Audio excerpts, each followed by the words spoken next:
Let's see what we get. All right. Betty. Come on, Betty.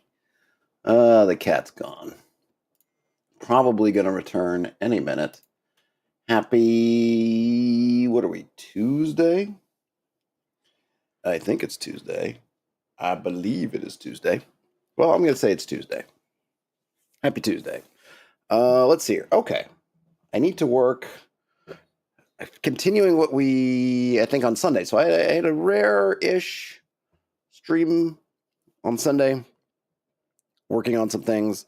But before I get into that, I just put this out for patrons, kind of a closed beta kind of thing. But I'll go through it because why not? Nobody's on this channel anyway. And, if you want to support it. If you don't, you don't. This is for Troupe. What have I been doing? So I've been really engaged in this idea of, and this occurred to me a little while back, and I've gone through some different things I want to do with it, and I'll explain what it is in a minute. And so things have been on my brain, percolating away. I remember when I ran the game, it might have been for Daniel and friends. Somebody might, or it might have been at a con. Not that I've done so many that I can't remember. At some time earlier, I remember somebody asking me, like, well, do weapons, what do different weapons do? And I think I said, no, they just, pick what you want, because they basically all do the same thing. And I don't dislike that as a thing. I do that in BX all the time. I just run everything D6. I say, pick the weapon that speaks to you. If you want to use a sword, use a sword. If you want to use an axe kind of thing. But I do appreciate when weapons do different things. And in my system, being that it's a dice pool, and we're dealing with kind of hit dice, essentially, as that represents both your power level, your sort of ability to do things, but it's also your health. I'm not doing separate dice for damage. You roll, and however many boons, which what I call successes, you roll, that's that's the damage you're doing. So if I'm going to have weapons do different things, it can't be this one does a D8, this one does a D6, this one does a D4. And frankly, that's kind of boring, I think, anyway. And it also, not that it doesn't jibe with reality, but it's not quite there, right? Because the reality is that just basically anything can be a dangerous weapon. Obviously, you want things engineered for that purpose. I mean, if you want something like that at all, the more they're engineered, of course, a mace or say a good club is better than a table, the leg of a chair, because it's just been optimized to leverage your force into a thing to hit, whereas the table chair is just a table chair. But at the same time, you can kill somebody with a table chair, or or a broken pool cue, or an icicle, all kinds of things, right? So what do those differences mean? If you say a dagger and people die to knives all the time, is a D4 and a sword's a D8? What are we saying? And I think we're trying to say something about their efficiency in terms of combat. And you can also say, well, maybe reach and all these other things, but it gets really kind of dicey and complicated.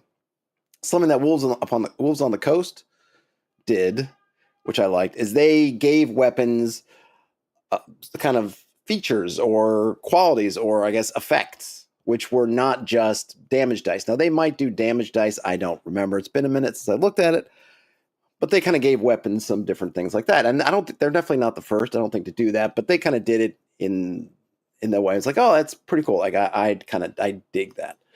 So kind of having that in the back of my mind, and also that question somebody asked me, well, what do different weapons do? Having that kind of percolating in the back of my mind. And the other thing that's been percolating in my mind is this concept of, in this dice pool, you're rolling a bunch of dice. And I haven't seen this done anywhere before. Maybe I'm the first. I doubt it. But you're rolling, let's say 6 dice. Oh, I got this. You roll out 6 dice. And then you count in my case, you're counting successes. Some games utilize all the dice because they're adding them together. I'm not doing adding. I'm doing, you need 6s. I mean, there's a little bit of adding, because if you're better, you might have a +1 or a +2, which means you add that to your dice. So if you're a fighter, 5s work as well as 6s. But reality is you're pulling out those dice, wherever they are. And then the rest of the dice are kind of ignored. They're not used. They fall out of the equation. So you look and say, oh, I rolled 6 dice. I got 3 boons, those successes. Great. We go about our business with those 3, go on to do damage. And okay. And then the other one forgotten. So I've been thinking about things like, well, what if we do something with those other dice? You rolled them. Could they be meaningful in some way? And I was thinking about, yeah, and I have thought of a few different ways that they could be useful. One that I've been toying about is essentially a way to work with divine forces. The idea of or gods and things, that they might have something. And I haven't totally fleshed that out in, so I'm not quite ready to talk about that yet. But there's that kind of has been there as an angle. Like, yeah, that could be one way. I was thinking also, which I wrote about yesterday. I did a blog entry, which maybe I'll read. Maybe that will actually be a good first place to go.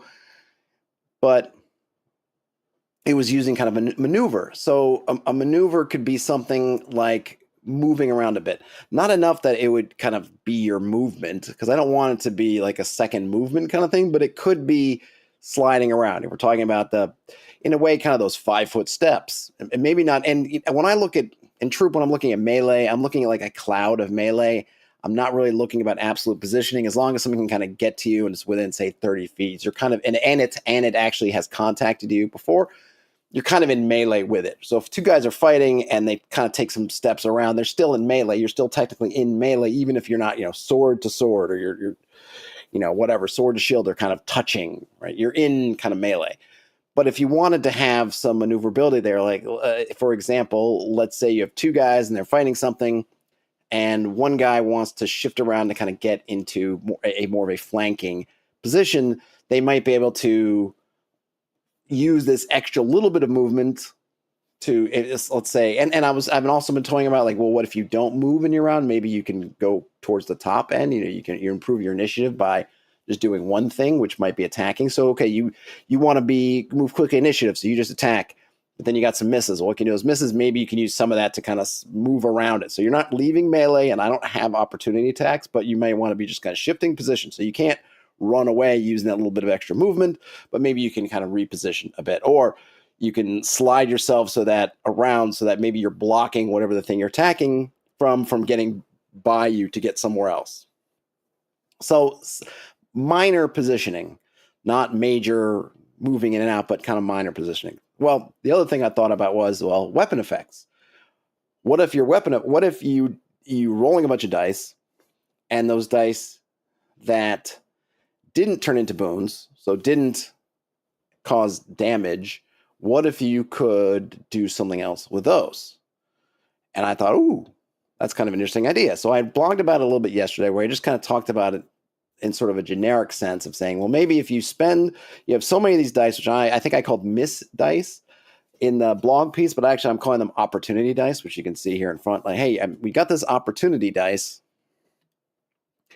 They didn't become boons, so they don't go to damage, but maybe you could spend those on doing kind of an extra effect. Or not an extra effect, some kind of weapon effect. So I went through the weapons that I have in Troupe right now, and this is some Jamaica for the working man. And I decided to come up with some things that they could do. Now, not all of them use these opportunity dice, but I thought these were pretty good. And of course, you don't have to use them. I haven't used them yet myself. And I think the idea that I'm going with this is that you could really, add this in or not add it in, depending on what kind of game you want to run. I'm trying to run the game this weekend, see if I can get some folks together to run it. And if I do, I'll probably just ask them at the beginning, hey, do you want kind of a more tactical combat? If you do, then I'll probably work in these weapon effects, and maybe even I'll try to flesh out a little bit kind of this maneuver system, so that, we can do that and have more of a sliding around. And the another thing I like about it is it just emphasizes that movement in combat. Okay, I'm going to slide over here. I'm going to slide over here. Oh, I'm making a run for this lever we need to pull. Okay, well, I've done that, and I didn't do very well, but maybe I can slide over to make it more difficult for the bad guy on his turn to get around me to stop you from doing it, right? So it's another way of kind of, I think, some of these, what I imagine anyway with these maneuvers. And you could also tie it into classes. Maybe I say warriors, who's kind of my fighter class. Maybe they could do something extra with a maneuver. Like, that's another, I think, interesting idea that I have to kind of flesh out a bit more. But I could say to the group, hey, do you guys want to play more tactical? In which case we'll use this kind of maneuver system, these opportunity dice to do maneuvers and to do weapon effects.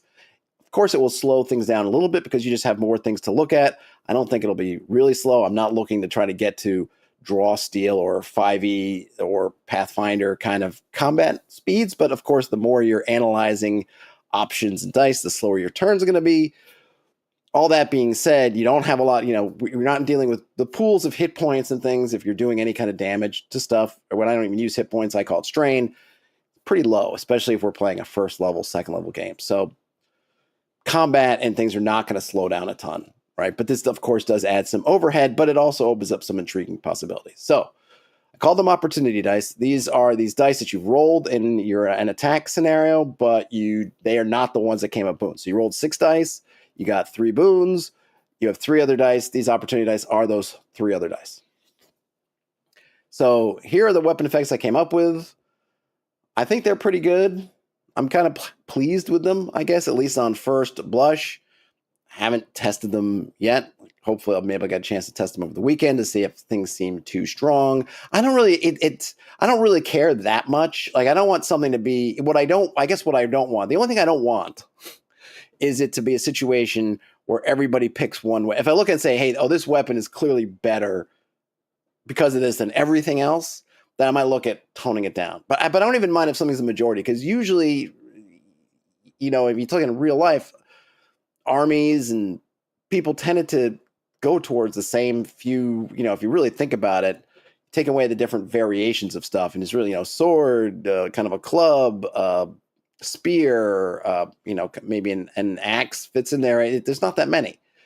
Everything tends to be whatever. So if people gravitate towards swords and spears, let's say, that's fine, because I feel like that's not a bad thing. And like, okay, those are probably the optimal weapons. And other people will pick stuff maybe because they didn't get trained in those. So they don't know them and they're trained in something else, or they like the different situational abilities. And of course, then you can play with, well, what weapons does somebody know in a background or in a class? And that obviously will impact what they can do. But here's just the full list. And Troupe as it is doesn't have a ton of weapons, which I'm kind of happy for, especially when you come into doing something like this. If I had some exhaustive 50-page list of every kind of variation weapon, I'd either have lots of repetitions or I'd be stuck trying to think about things for everything. So in this case, pretty manageable situation. Hey, Brian. Brian asks, where's the rocket launcher sniper rifle? Yeah, that'll come in the sci-fi version of the game. And I did add something, I guess I'm calling them qualities right here. I'm not really doing much with them. And actually, I meant to take out simple in all these, but because I decided I didn't really need it. Essentially, it's just to kind of give an idea. So, an axe, you're kind of one-handed axe. You can use it as a tool because you can chop things down with it, right? And it's throwable. You can toss it. And I was going to have the kind of simple in terms of like simple, martial, whatever, but it's still in my brain, but I didn't really, I haven't fleshed it out enough to see whether I need it. So I thought I'd taken it out from wherever I had it, but it snuck in here. Excuse me. So that's still there. So for the Axe's special ability, you can spend 2 opportunity dice. So remember, those are the dice that you rolled, but you didn't get boons, so they don't add into your whatever damage you're causing. They're your leftover dice. This also means, just as an aside, that, which I appreciate, is you want another reason for you to build up your dice pool. Build up your dice pool as much as you can, because that will give you more stuff. And how do you build up your dice pool? You engage with your teammates. You find things in the environment to help you. You try to lean into everything you can. Get all those dice. And not only does it obviously give you a better chance of rolling those boons that you need to do stuff, but it gives you a chance to potentially trigger some of these other effects. So if you don't roll 2 dice, you can't use the axe's ability. You just don't have it. You have to have 2. So you want to get at least 2 if you can. You might not be able to, for various reasons, and that's fine. But if you can, you can. So for the axe, spend 2 to lower your foe's shield. And this is the idea that, which I've read about. I don't know that anyone's seen it, but they would pull that. So apparently, you have an axe, right? The axe head's got the blade, and it's got this kind of curved, I don't know, then the bearded axe. I don't know what it's called, but you can essentially use the axe to hook. And I've read that kind of armies or raiding forces like Vikings, someone could take their axe and pull down the shield, and then someone else could come in and hack in there. So one thing I like from Pathfinder 2 is this idea of the shield and kind of using an action kind of raise your shield, right? So I have that same thing where you raise your shield and it's up. So in this case, you could spend an opportunity and it lowers your shield. So they lose access to shield unless they then spend some action to raise it again. So you've changed the dynamic for this creature. Of course, if they're not using a shield, then it's not, if you've already lowered their shield or they don't have a shield, not as effective. So it's not, this particular weapon is probably best suited for when you're fighting other people who probably have shields and such. I thought about saying, oh, well, maybe it just lowers their armor, but I don't think that makes sense. So it's for shields, which again, it's fine, but it's as a something to have equipped, because you can use it when you're out in the wilderness or anything to kind of hack stuff. Like there's a wooden door. Okay, well, let me grab my axe and do it. It's kind of useful in that way. And you could throw it, but fine. Right. And I'm fine, I think, with some of these abilities, and maybe some more than others, being a little bit niche. And this to me is about, well, maybe if I'm a warrior, I want to have an axe and I want to have a couple different weapons on hand. And if I see the guy coming with a shield, maybe I want to have that axe to do that. But that does have an opportunity cost of maybe using something else. Any case, now we get to the two-handed axe. This one does share an effect with the two-handed sword, which again, I'm fine with because it also has something else. But basically, it costs an effort to use, but it inflicts a +1 strain on a strike. And then you can spend 3 opportunity dice to destroy your shield. So I haven't talked about really magic. I don't think a mundane, your kind of ordinary axe would be able to destroy a magic shield. Okay, but apart from that, this two-hander, you come in, again, if you're fighting somebody with shields and whatnot, this is going to be good. So it costs an effort to use. And effort is what I'm calling your dice pool. So if you have 3 dice and this costs 1 effort, then basically you lose one of those dice. And this is to simulate the fact that it's really for strong people. Because if you have strength like a warrior, you get an extra die. You can spend that die to use the two-handed axe, but you get that back on the strain side. So if you do strike, you get your die back. But that die doesn't actually help you hit. So it's a little bit of this kind of, okay, you got this two-handed weapon. It's a little bit unwieldy. It's a little bit big. Even you're strong. It's just, you're taking big swings. So you lose a die there, but you do get it back. So if you're skilled with it, you probably can lose that die and think, all right, I'm going to lose it, but I'm going to get it. Right? I'm going to get it back. But if you're not, you might not want to. And other creatures that are really maybe get multiple dice for being strong, this is not a big deal for them. So the Minotaur that's big and really strong with that two-handed axe is probably not, the mathematics probably work in its favor to use a two-handed axe as opposed to something else. But that's what that means. And then whatever happens, if you have 3 of those opportunity dice, and your person you're fighting's got a shield, you're basically clobbering that shield to pieces. It's gone. If it's magic, probably not. But if it's an ordinary, mundane shield, it's gone. So that's the two-handed axe. Now for the bow, spend 2 dice. I'm just going to say dice of opportunity dice. All these when we were spending dice, it's always the opportunity dice in this context. Spend 2 dice to harass your foe. When you harass somebody, essentially you're making it annoying. You're harassing them. You're annoying them. And the idea here is that whatever they're trying to do, the next thing they're trying to do, they lose 1 effort because you're firing at them. It's a little bit like suppressing. I don't want to use suppress because that feels like too modern a concept. But the idea is that you're kind of doing suppressive fire. Is you're firing your bow, oh, I missed, but the guy's like trying to do something. You're trying to the orc is trying to reach for the lever, but you're firing your bow at it. So the orc is, a little bit alligator arm, right? Doesn't want to reach out. So he's like, "Ooh," because this thing just shot over his head. So it just makes it a little bit more, if it's a test to do whatever they're trying to do, it's a little more difficult, which I think is cool. Gives you a reason to fire your bow or loose your arrow, not fire. There's no fire involved here. Well, at least not by default. Loose an arrow at them. And if you miss, you still can potentially have an effect. Club, which I had a really hard time finding a quality for, but I called it salvage, which basically is like, it's easy to turn something into a club. Like, oh, there's a broken table.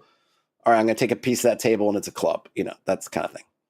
And then, so for clubs, on a successful strike, so this one, because, one of the things that was an interesting puzzle for this, and I'm not saying that I nailed it. Okay, I'm just saying what I thought the puzzle was, and what I did was that you have several weapons that I have, and maybe this is a reason to simplify my list even earlier. Hey, Croco, simplify my list even more, not earlier, even more, because you have things like club and a mace and kind of a hammer that are really close to each other. They are distinct weapons, but you could make an argument that they're variations of the same weapon.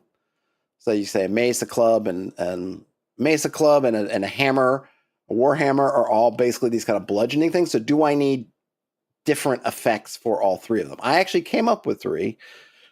And I feel pretty good about that. But at the same time, when I was looking at like, man, it's really easy to say, like, shouldn't the mace, the club, and the warhammer all be pretty much the same, but maybe they're more efficient than one another? I don't know. And maybe that's where I'll change it and I'll put it into types. And so then I'll have two-handed as a type has this cost and effort, but adds an extra strain kind of thing. And that might be something I'll look at too down the line. We'll see. Brian says, not sure if this encompasses shields, but the salvage quality might apply to that as well. Easy to grab a board or something. Yeah, I didn't do shields in here, but yeah, I would definitely be open for, what I would probably do for that one is destroy your shield to damage. And maybe I'd give shields, like built shields, like 1 or 2 damage. I don't know. I might have to change it because I want there to be, the only thing with using a board or something like that, I have to figure out what that would look like. Because I like the idea of having it, but I want to make sure that if you're using a shield, it is better than just picking up a board. Right? So I probably want to think about how I want to make it. Like I would deal with it ad hoc. I'd probably say, maybe you roll a die. Like maybe if it's improvised, instead of the shield just gives it to you, maybe the improv, you can roll a die, something like that. That might actually be the way to do it. I might have to make a note somewhere about that. But yeah, in terms of that salvage, absolutely. Okay. So on a club, if you strike successfully, so I kind of tried to rank them as club, kind of, you can decide, and this is fine, right? Decide which one works best for you. But I looked at it like club, then mace, then warhammer being kind of the peak of it, then the mace, then the club. So for a club, you have to hit. And if you do hit and you happen to have some other dice that you missed, you could turn those opportunity dice to basically pull their armor down by 1. So let's say you're fighting somebody who's in heavy armor, so they've got AC of 3, and you hit once. That their armor takes. But if you had 3 opportunity dice, then you could exhaust your armor by another 1. So that's pretty good. If they're wearing medium armor, that would then, so just to, I guess, to set the context for this, in Troupe, armor is like, it works a little bit like how it does in Draw Steel. It essentially kind of adds hit points in a sense. So your armor has a certain amount of, the armor class in this game is basically how many hits it can take before it's exhausted. And when your armor is exhausted, it's not providing defense anymore. So basically, you're kind of on a timer.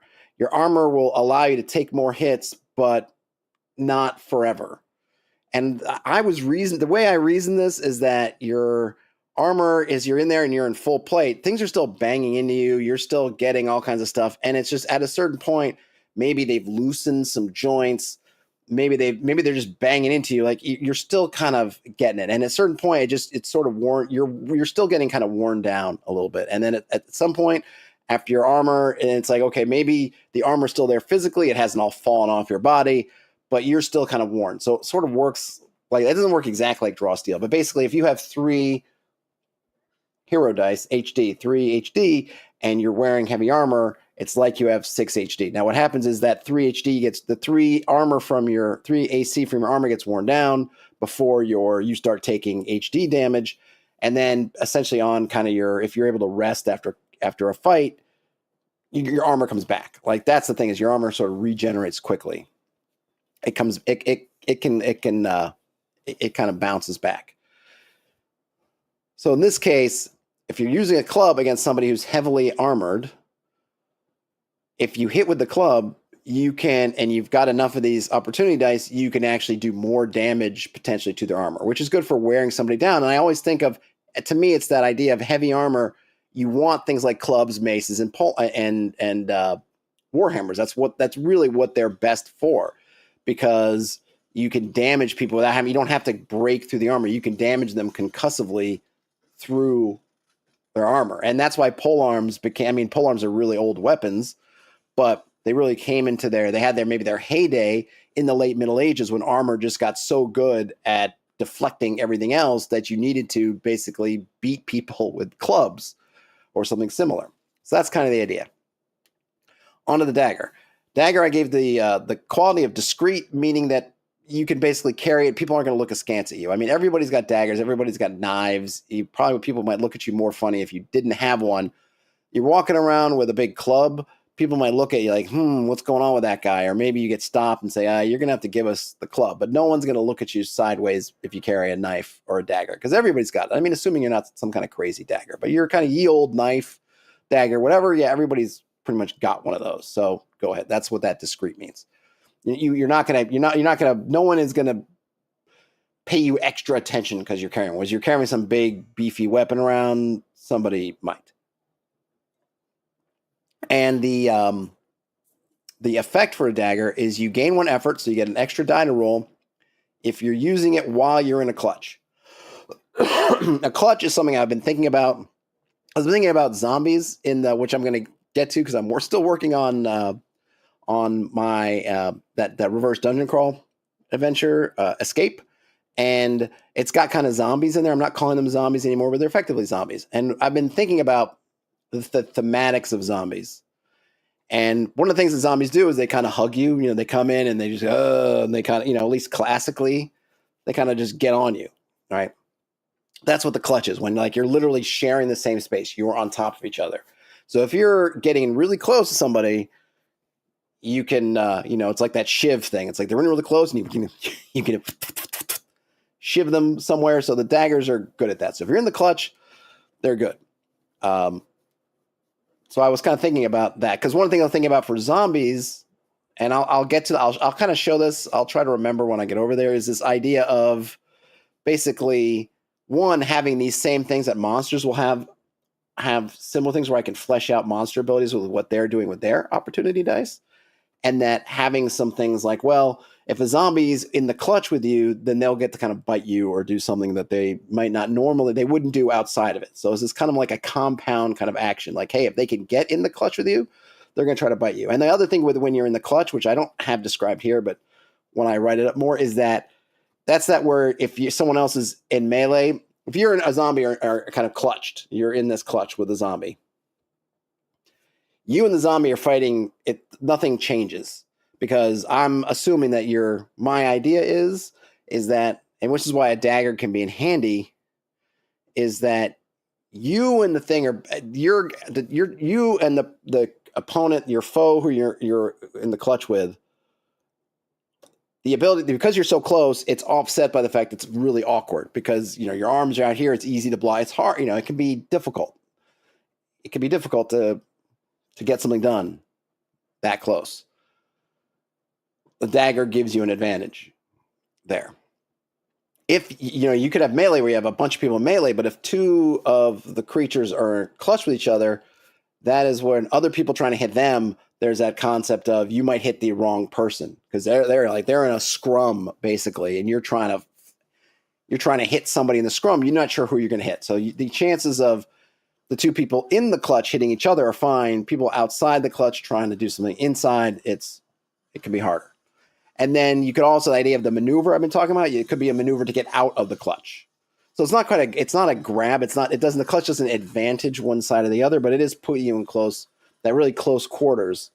And then now having that state of, oh, you guys are in really close quarters, that might enable a creature to do something special. It enables the dagger to have a little extra juice. Maybe even I don't know if there was a class ability with a wrestler or someone I wanted to have a grappler. Maybe getting in the clutch would be key for a grappler to do something that a grappler wants to do, so on and so forth. Okay, the mace. On a successful strike, staggers your foe. I was having a hard time with the mace, but I like what I have. Staggers, basically, they can't move anymore forward.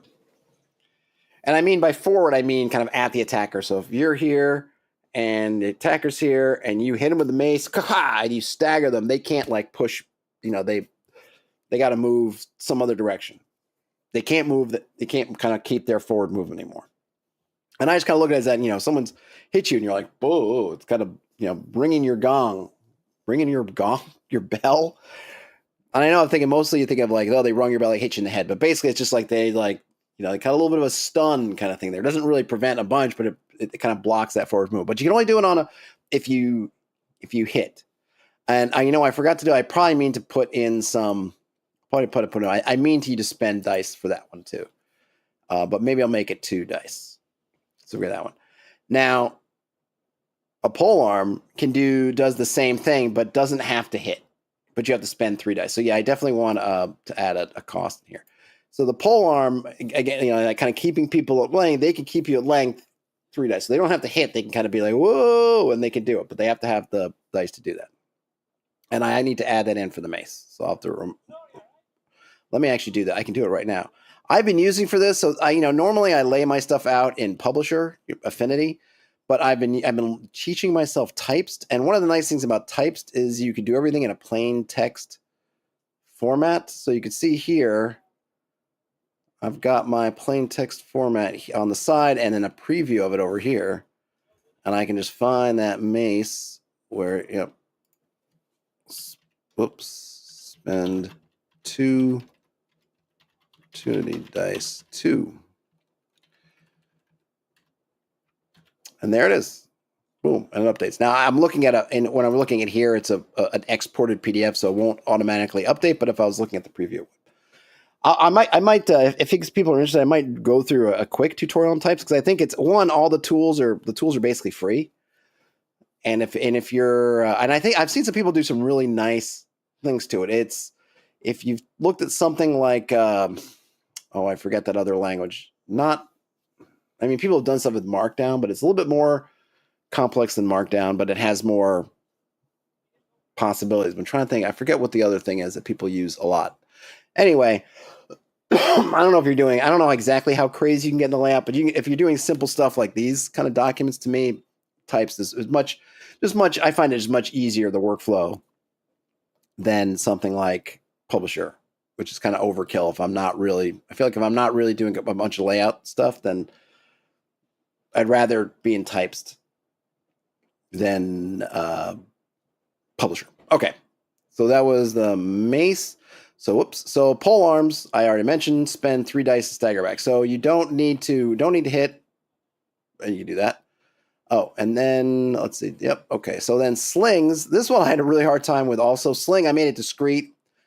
I don't know if there's someone's going to tell me like, no, look, a war sling is some really big. But I just figured a sling. I'm thinking it's pretty darn simple, so you could tuck it in your pocket. I feel like it's something that people wouldn't bat an eye at. So I gave it discreet. If someone wants to tell me that's not how the slings worked and kind of that they were kind of big, bulky, and weird or something, that's fine.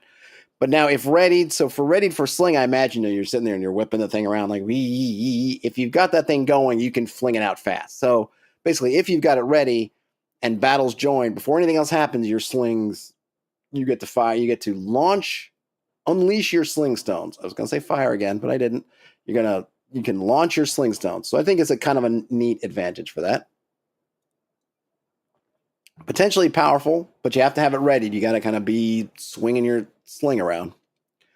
Then for a spear, if ready, strikes first when a foe enters melee. So if you got your spear and you're kind of ready and somebody's running at you, you can get them. Brian says, slings were actually 8 feet long and only wielded by the most ferocious cannibalistic warriors. I'd love to believe you, Brian, but for some reason, I don't know if it's the cannibalistic part or the 8-foot long part, but I am not sure if I believe you. In any case, I'll look it up later. I hope that's true, but I'm pretty sure it's not. But I hope it is. I mean, I can always be that in our world, though. I'd have a hard time. I guess it could be like a sling staff, where you got some massive pole with your sling and I don't know. I'm sure there's a way to get it to be 8 feet long. Okay, so then the spear, if it's ready, you can strike first when someone just melee. And I assume, especially if you're doing it, my idea here is, okay, the kind of readying your spear, right, or planting your spear, and then also the fact that you can, thrusting out a spear, I think is pretty quick. So I was like, you got it ready, you can get them. Staff, This is kind of your quarterstaff type. You could spend 3 dice to push your foe back a pace. So this, again, it's not major positioning, but if you're, oh, this guy's running to stop my boy from pulling the lever, I get in there with my staff. I don't get it, but I can push him away, which may prevent him, give just enough room for the guy to pull the lever, something like that, right? So it's this kind of minor positioning. Not a huge amount of positioning, but minor, but it could be very meaningful. Or it could even be, we're fighting near a pit, and I push him into the pit. Something like that. Great. Or off a ledge, or wherever. Swords. Oh, yeah. So I didn't mention this. So maces and swords I have as prestigious. Prestigious is that they're kind of they're sort of, maces. Maces, are basically where scepters, royal scepters, come from. Brian asks, is a pace a unit of measure? Yeah, I'm using pace as basically roughly a 5-foot step kind of thing. I just want to have something, because I'm not really trying to do squares, but I do appreciate that you could say, it's kind of like saying, go 10 paces, turn and fire. So we kind of understand what a pace is there. It's like a yard or something where, you take this kind of big step. So I just wanted a pace to say that you're moving somebody, not a bunch, but kind of a pace back, which to me works both in a theater of the mind kind of way, that you can just imagine like they had to take a step back. And if you did want to grid it out, that it would be, if you wanted to play with a grid, more power to you, move them a space back. Croco says a prestidigitacious sword. Yeah, that could work too.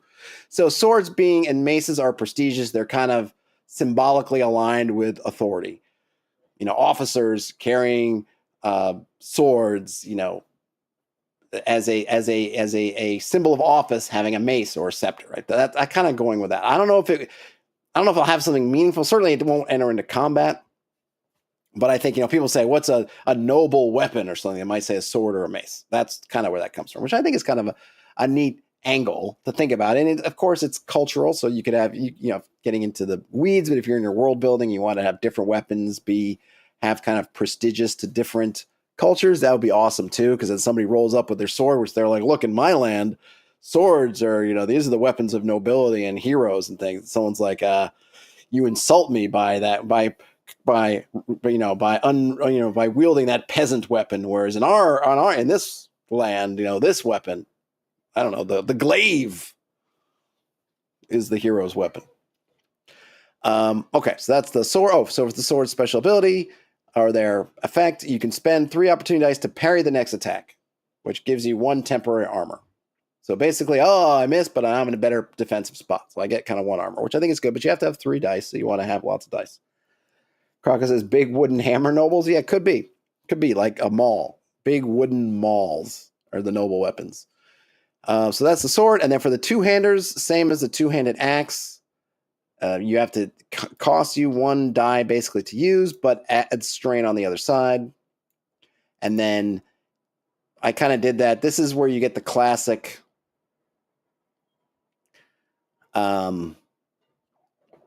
what's the word? I forget. But basically, if you down somebody, you get to make more. You can roll more dice.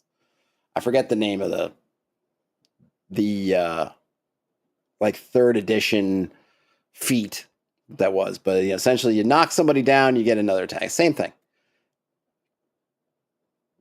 So you knock one down, you can keep on roll. Cleave. Thanks, Croco. Yeah, cleave. That's essentially it's cleave. You get to cleave, folks. And then for the Warhammer, you could spend 3 opportunity dice to exhaust your foe's armor by 1. So whereas the club, you had to hit to do that. On the Warhammer, you could just do it.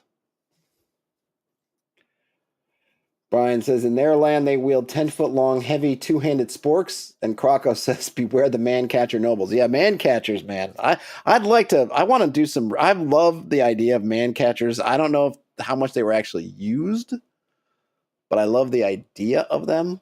And I would totally have some kind of fancy man-catcher. I'm going to look it up. Because now I'm inspired again.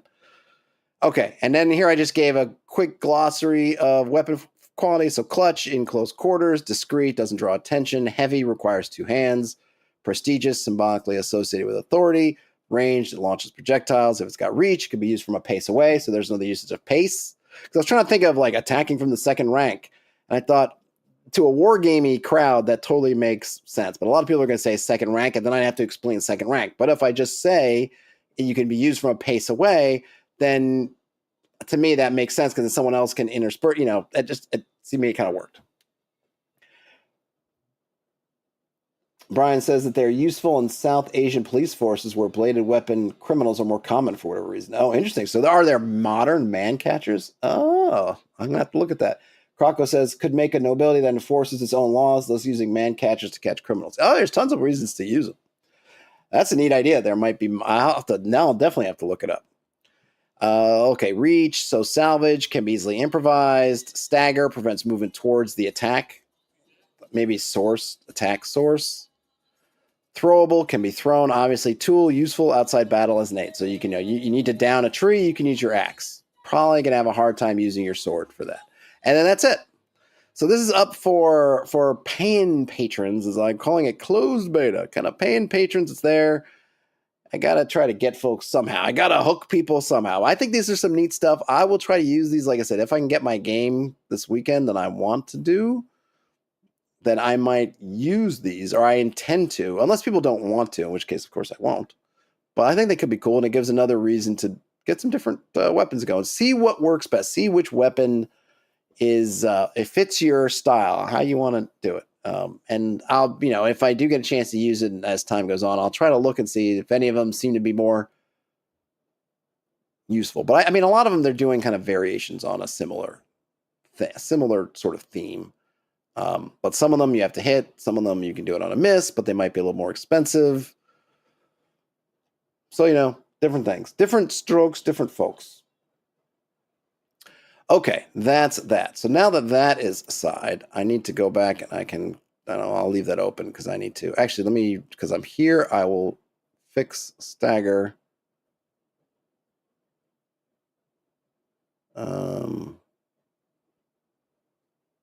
Where's staggers? Nope, that's around here. Stagger prevents movement towards the, I'm going to say the source of, I don't know. I guess say towards the source. I want to say like whatever staggered you, right? It prevents movement towards that.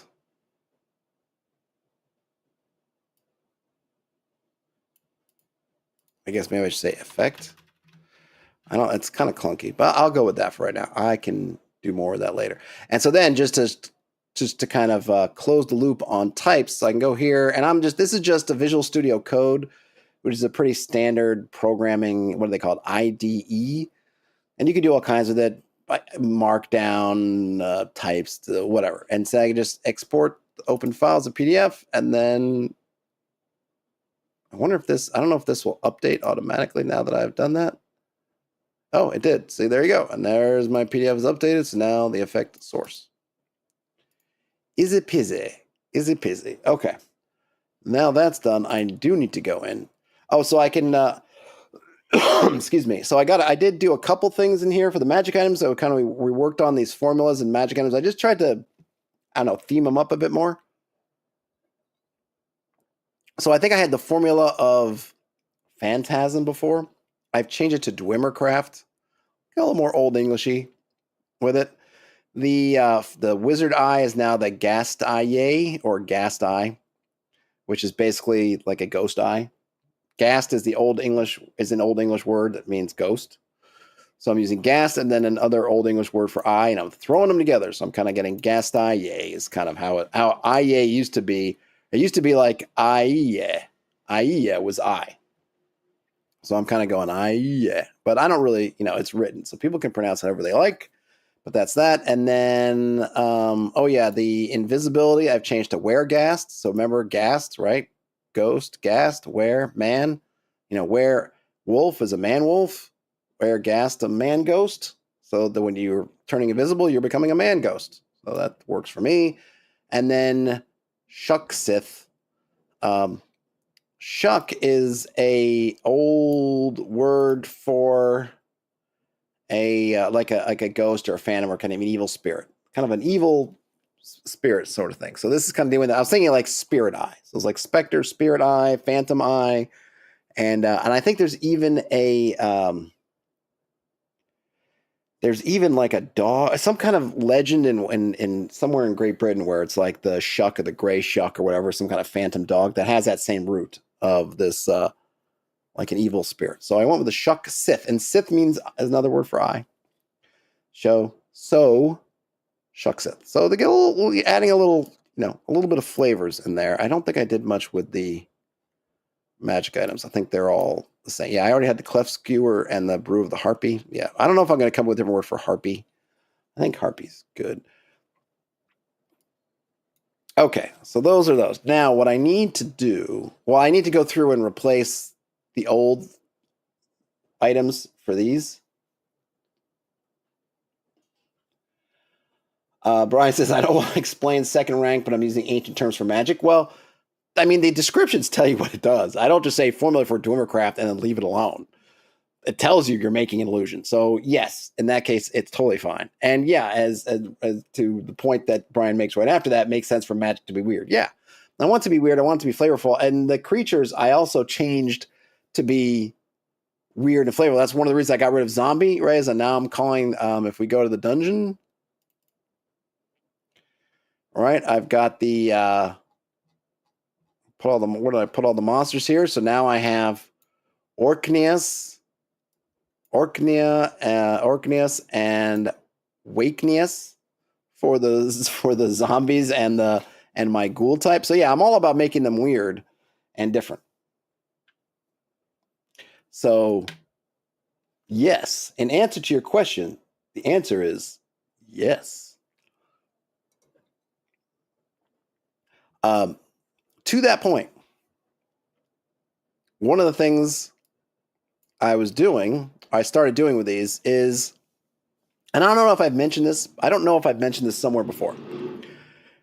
I've been thinking about your rolling dice, right? So in my game, in Troupe, and this is, and I'm sure, well, you guys especially, I don't know who else might listen to this, but right, if you're following along at home, Troupe is a game that I have invented, or at least cobbled together from various bits as everyone else is doing, right? It's dice pools. You're rolling dice.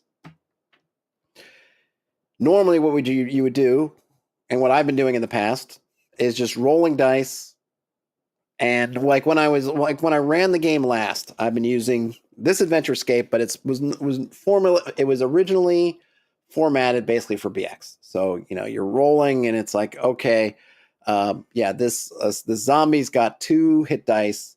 So rather than give it a bunch of different things, I said, okay, 2 hit dice, I'll just roll 2 dice, and that's how much strain it does. So I would, okay, zombie, all right, 2 hit dice, roll 2 hit dice, right? Oh, okay, look, I got a 6 and a 3, so it would do one damage, 1 strain. Great, moving along, right?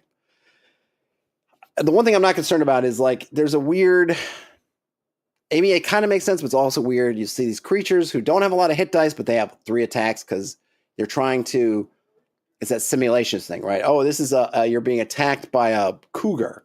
So cougar might have 2 hit dice, but it has 3 attacks: claw, bite, because cougar has 2 claws and a bite. And even though if in nature you don't necessarily see a cougar sit there and go, it tends to, I don't know, I'm trying to think of other kind of big cats where they kind of jump on something and then, it doesn't necessarily work that, or if they're fighting like wild dogs, you'll see them use their claws, but they generally don't, they're not really sticking their mouth out there. I think if they don't have to, I mean, especially when I'm playing with my cat, it's usually the cat doesn't use its mouth until it's kind of got you pulled in with its claw, and right then it might bite, even if it's a play bite, but it's, usually its claws first. Whatever. I don't know. I'm not a zoologist by trade, but I wasn't really concerned with that part. But what I've been thinking about is, hey, you're rolling a bunch of dice. As I just got through saying with the opportunity dice, you're rolling a bunch of dice. What do we do with the dice that don't end up being successes? What do we do with them? And I was looking at, we could do these different things, which I just went through, so I'm not going to go through it again. Now we can flip the coin, flip it around a little bit. Now for players, this doesn't really apply, but it could. But for monsters, creatures, what if instead of having to think about an attack, what they're going to do, or which attack it is, roll dice, right? So BX, I might say, you're fighting a you're fighting this cougar, right? Okay, so now claw attack. Oh wait, and then I think it's gonna bite you next. Oh, now it's gonna claw again, and I'm rolling dice for all these, and then rolling damage, right? Okay, so what if I said instead, hey, you've got 2 hit dice or 3 hit dice, let's say for Wildcat.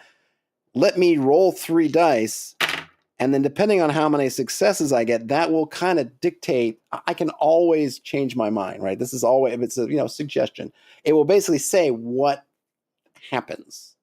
It will give you what it does. So you can get a little bit of that claw bite without having to have 3 attacks for claw bite. And what I mean is, like, if I was having a cougar that's 3 hit dice, maybe I say, hey, if you get 1 success, that's a claw. If you get 3 successes, boons, I should say, it's a bite, which means that if I roll 3 successes, I can either do it 3 claws or I could do 1 bite on somebody, and I can decide. Oh, but if I roll 2 boons, then that would indicate 2 claws. Right.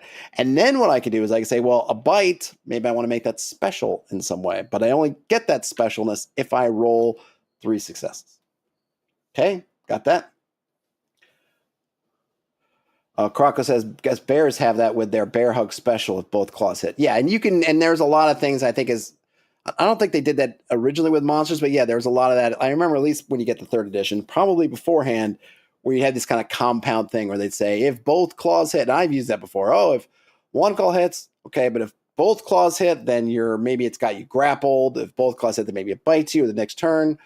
There's a lot of that going on. And this is a little bit similar. So, but here's where we get, to me, a little bit fun. And this is where I made a reference to being in the clutch earlier that I want to integrate here. But here's what I did for these zombies. So these are your kind of classic zombies, right? So they've got 2 hit dice. If they hit 1 success, and this is what if you're looking at this is what this means now. I don't need these. Let me close the windows. Where is it? Oh, here it is. Studio. Hide studio. Okay. There we go. Now I can. There we go. Bigger? Okay. And let me do this too. So I need to. There we go. So these are these zombies. I gave them a little bit of a description. They're undead. Got 2 hit dice. If they hit 1 attack, get 1 6. It's their claw-like hands. If they get 3 6s, they bite, which transmits their wasting sickness. Okay, so now you might be thinking, if you're just looking at this line here, don't look below, you might be thinking, well, that's funny. This says they do something on 3 boons. But how do they get 3 boons when they only have 2 hit dice, which means they're only rolling 2 dice? Well, I'm very glad you asked, because there's a number of things. What if you fall down? What if you've fallen and you currently can't get up? Well, that would give the zombie an extra die. What if it's hitting you from behind? It's got surprise. It's got surprise. It comes at you from behind. You're also laying down. Like, there's a number of ways it can get multiple dice. But then the other thing you can do is that I've got this ability called Overwhelm, which means that when you have multiple of these zombies, they can essentially attack as one thing. So yeah, one zombie in an open room by itself, it's got 2 hit dice. It's not going to be able to bite you. It does. And it's not smart, right? Zombies are not smart. So they're not smart enough to sit there and go, I try to dipsy dive and roll around the ground and jump on a table and like, they're not, that stuff player characters will do. Creatures less likely to kind of do that sort of thing. At least these ones, unintelligent creatures. So you think, well, okay. But then you have 3, and now suddenly it's not rolling 2 dice 3 times. It's rolling 6 dice, which means that it can get that withering bite. We talked about the clutch. And what does the clutch mean? When the thing's on you. And what did I say when I was covering the clutch before? Is one of my main looking at that was the zombies when they're just kind of draped on you. They haven't, it's that classic horror movie thing. If they don't have you, but they're on you now, right? And now the head's in close and now it can bite you. Well, I can have a thing here saying I can write in for these zombies that when they're in the clutch, they get an extra die. So now they're shuffling around. They might move into the clutch. They can use their opportunity dice to get in close, and then suddenly they can bite you, even if they don't have multiple zombies around, which I think is pretty thematic. That's kind of what they do. They just drape themselves on you and then just try to bite you wherever they can find a thing. And then they can go. Croco says, when in the clutch, they start driving. Well, yeah, kind of, sort of. I'm open to another word, but I didn't want it to be grappling. I don't want to be grappled because, and you might have missed it, Croco, and I was talking about this before, is that the clutch is essentially neutral, but it's when you're sharing the same space. It's that they're in your space. It is not that they have you grappled. They don't have control over you, but they're on you. So in that sense, in that horror movie sense, they're draped on you. If they haven't done anything to you into your turn, you can duck out and under. There's nothing, they don't have you in a grab, but you're in their clutches, so to speak, but they're not. That's where I kind of thought of them. Oh, you're in my clutches. I kind of got you, but I don't have you kind of grabbed quite yet. That's the distinction that I'm making here. So now I can add some more for these monsters, which I don't think I'm actually getting a chance to do, but it's good to talk through it, is that these maneuvers that they can do that are tied to those opportunity dice. So they also can have some things I can give to monsters that they can do when they're not rolling to hit. So maybe I would definitely give this to flying creatures that they can take off. Like if they're on the ground, they can use some things to bop up in the air, even if they didn't move their movement to do it. Something like that. And it gives you more opportunities to be dynamic. And I think that as a referee, I'm going to want to use those. I'm going to look and say, oh, like but I missed like this. Okay, I can do this thing. And that will give them more to do, hopefully because part of the reason why I always like not having opportunity attacks and things like that is it doesn't tie you down. You're not stuck. You can move. But then very often we don't necessarily take advantage of it. And part of what I'm hoping with having some of these kind of things around, these sort of maneuvers, is that it will inspire people to kind of move around. Oh, Croco mentions threatening. Yeah, because I don't want to use threatening. For one, I think that already has a somewhat of an understood meaning in games. So I think of threatening, I think of when you're in a square, and I'm just going to use visual. Like if you're in a space and something needs to move past you or past your melee range, right? That's you threaten, to me, I look at that. Maybe I'm just thinking too much in that 4E space of, okay, if I have a sword and I'm standing in a square, all the squares around me, I threaten because that's the range that I can swing my sword in. And I kind of like that. I don't know. I'm not using it now. And I don't really, it's not something I really want to, because I'm not trying to get that tactical, but that's what I would use threaten for. And of course, in a general sense, you are threatening people. You don't need to be right on top of them to threaten them. So, but yeah, I don't mean a full on grapple. I just mean that you're kind of sharing, but I wanted kind of a singular term. I didn't want to have to say sharing space, you're in their space. I just want to say, so I said in the clutch. Clutch obviously has different words. We think of it sports, someone who's clutch, or as Croco mentioned, you're driving, you're using the clutch. So maybe they'll have to throw around and see if there's another word. But for right now, it works okay. And it gives me that sense that I want. Brian says it sounds like chess pawns. Well, it kind of is. It is sort of chess. I mean, not sure if you mean threaten, like threatening is chess, because that probably is too. I guess they use that like, oh, I've got my knight out there, and my knight threatens these spots, meaning that I don't want to move there, or my opponent doesn't want to. Yeah, threaten. Yeah. So I want something to mean like you're in, but I don't want to use close quarters because I don't. That sounds too modern to me. I'll look around, but the idea here is that I can add these things for, okay, I guess two things, right? One, what I've already done, and I'll go into one of them. So here, let me go down to one of these other ones where I actually put something in here. It might not be, it might be in the,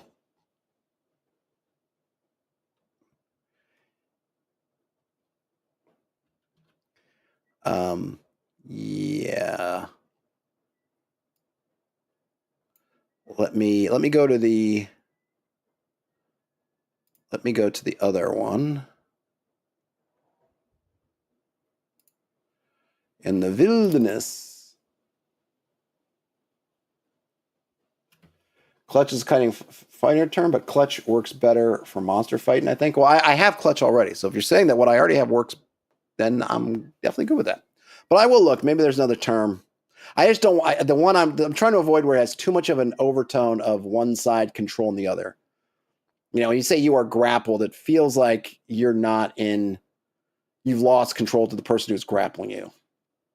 Whereas clutch to me doesn't seem. I mean, there is obviously you're in somebody's clutches. You're saying that, but if I say like you guys are in the clutch, I mean, I suppose you could say you're in the grapple, but I don't know. I like clutch, and it's something that hasn't been used to death. But you know, TBD a little bit. Okay, so let me go down. So here's the hippogriff, which I've got. Let me turn off some things. Where's the studio? Hide the studio. I don't think it goes across both pages. No, it doesn't. Okay. So the hippogriff, large, 3+2 hit dice. Oh, this is something else. Another thing I'm using these pluses to hit dice now. Essentially, when you have a plus, your hit dice. This works for.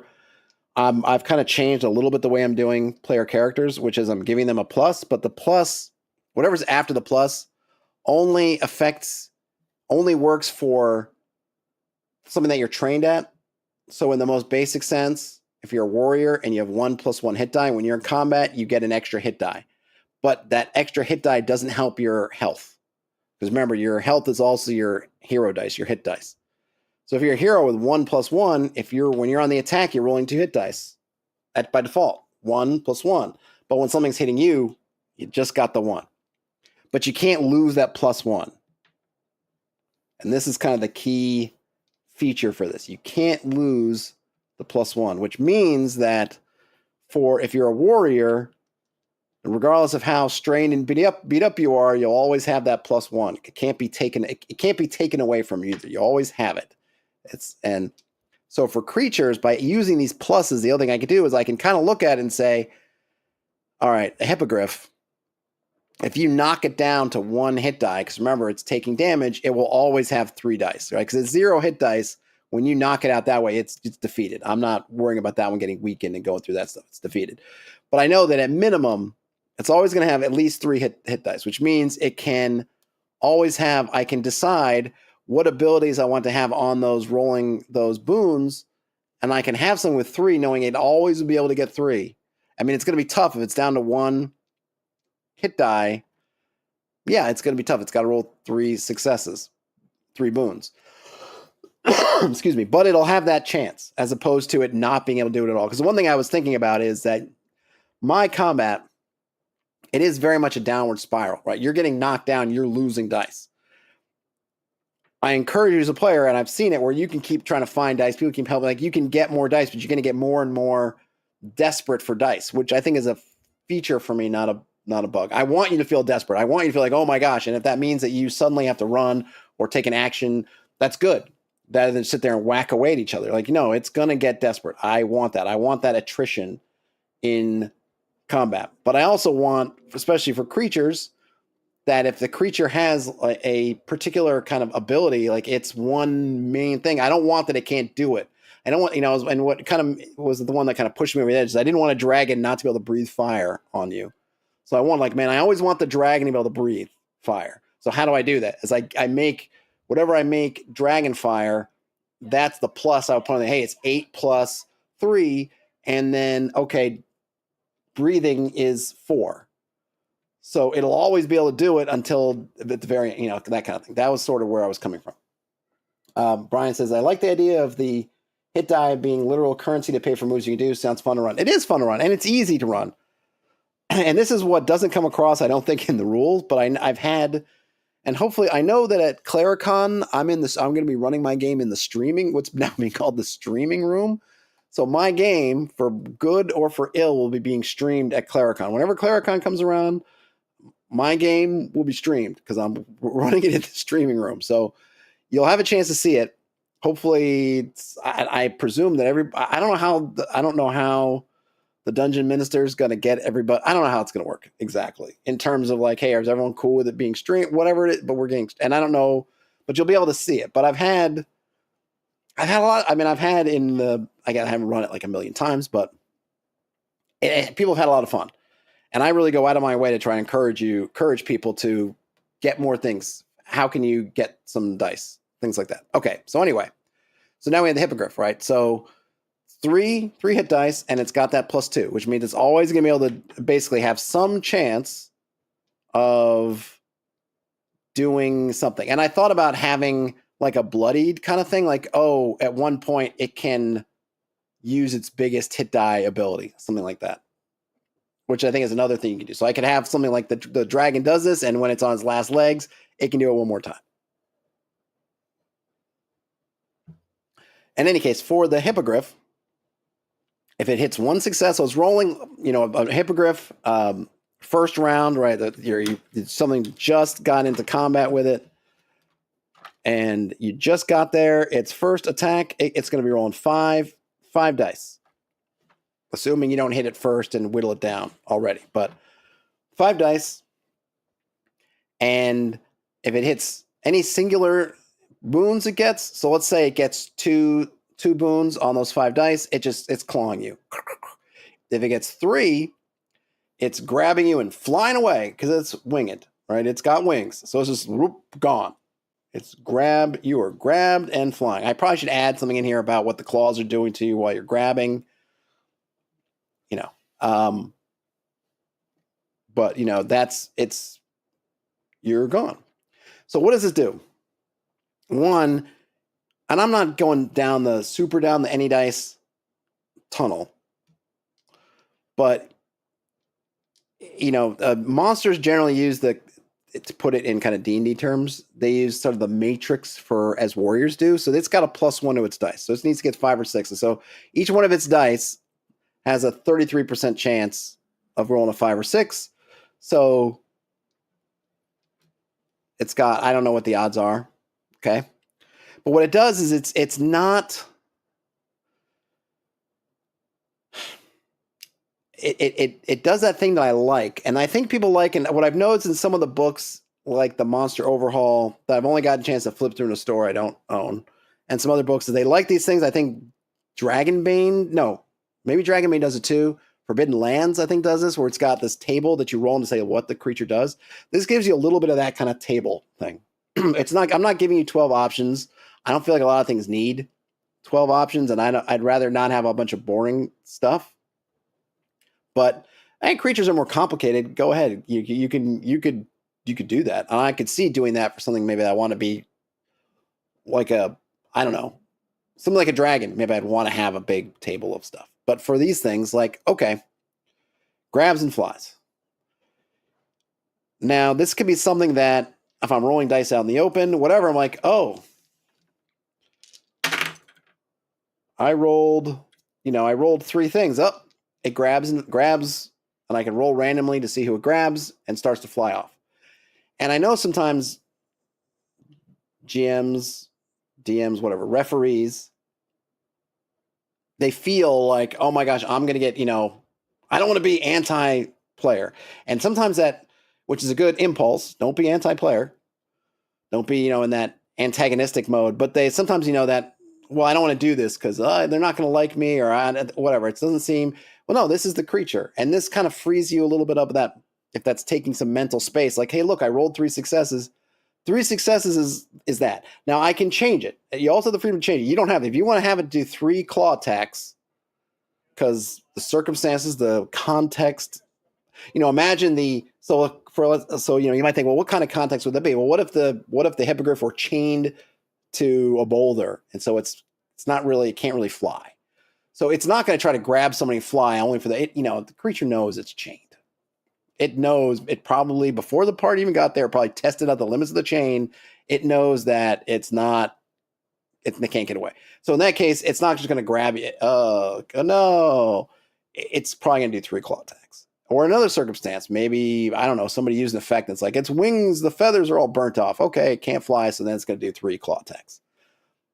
but in other circumstances, it'll grab and fly. But you're kind of one. You don't have to. So that the two things I wanted to do with this is one, if that mental load of having to decide which thing the creature does, you can kind of eliminate that. And the other thing is, you don't have to do three things,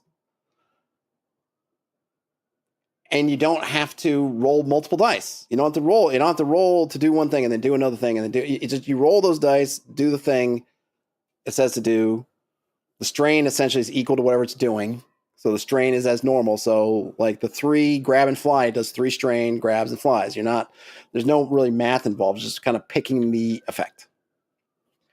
And now this latest part of me is like, ooh, now maybe I can have like, hey, the hippogriff can just launch itself into flight, just like a jump fly with 3 opportunity dice. So it rolled its 5 dice, didn't get anything, but it's on the ground. Then it's like, I don't want to be on the ground. Just boom, lift off. And I can do that by spending those, like doing that maneuver, right? By spending the opportunity dice. Brian says a dessert menu, not a 6-page list of options. Yeah. I think you want 2 S's for dessert, not the desert menu. Though the desert menu might be cool too.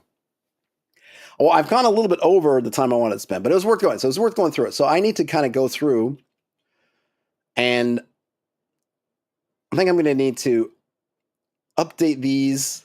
Maybe I'm going to put them in an appendix and just put the hit dice here. Because really and here's the other thing I want. The other thing I appreciate, which kind of comes through in this document, right, is it's a module. So if you want to run these monsters and just use their hit dice numbers, go for it. If you want to run them and use their hit dice and use those attacks, go for it. If you want to run them, use the attacks and also use the maneuvers, go for it. I've been running them basically just using the hit dice, and it works fine. I'm looking forward to running it with these other things because I think it'll be interesting. That'll be a little bit different. But also be good. So I really want it to be hey, it's as simple, and that's kind of where the classes are, right? I've been making some other kind of classes in the game that are more complicated than the really simplified ones that I posted. And I'll need to write something up about that because I don't know if people get the wrong idea, like, oh, these is like a super simple. It's like it can be. And when I'm running this for a one-shot or a con game, I'm using these really super simple classes, and it works great. But actually, the first time I ran the game, when it was the least polished in air quotes, I ran it with more complex classes. If I run it this weekend, I'll probably run it. Maybe I'll run people through with more complex classes because it doesn't add a lot of complexity, but you can have a lot more variability in things. That's out there too. But I want it to be like, hey, if you just want to run a one-shot and make it super simple, here's super simple. You want to add a little bit more, here's a little bit more. If you want to run it like for, you really want to get into campaign, I think this has all the depth to be able to do it. Hey, if you want to run it with tactical combat and you want to pull out your minis and get your Chessex grid out there or on your VTT and Owlbear Rodeo or whatever and do that, like this supports that also. You can kind of make it as much or little of some of these things as you want.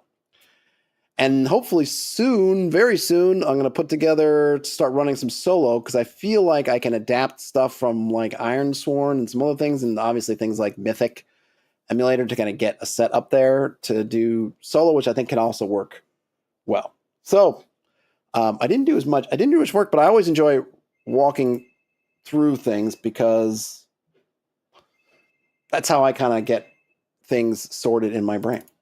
So folks, thanks for hanging out, Croco, Brian Smith.